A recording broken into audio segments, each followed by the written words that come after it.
Artis cantik Cinta Laura Kiel menjadi salah satu publik figur yang turut mendukung fenomena Citayam Fashion Week yang sedang viral. Berbeda dari selebritas lain yang datang ke Citayam Fashion Week hanya untuk lenggak-lenggok di catwalk Zebra Cross, Cinta Laura justru melakukan gerakan memungut sampah yang berserakan di jalan.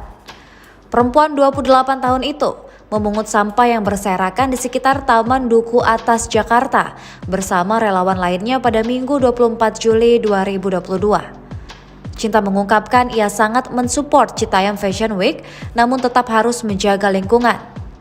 Aksi Cinta Laura ini bertujuan untuk memberi contoh kepada anak-anak muda dan masyarakat lain untuk tidak membuang sampah di sembarang tempat. Cinta Laura berharap remaja ataupun masyarakat yang datang ke Citayam Fashion Week bisa peduli terhadap kebersihan lingkungan.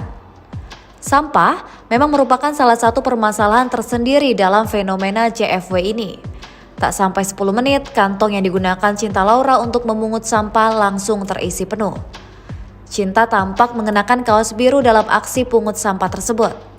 Tak hanya itu, ia juga mengajak massa untuk memungut sampah sekitar. Ia juga menyuruh massa untuk tanda tangan di tempat yang sudah disediakan oleh artis cantik tersebut. Bahkan sebelum memulai aksi tersebut, ia juga berteriak serta mengajak massa untuk mengatakan "Let's go blue". Dari aksinya tersebut, banyak netizen yang memberikan pujian terhadap Cinta Laura. Terima kasih sudah nonton. Jangan lupa like, subscribe, dan share ya.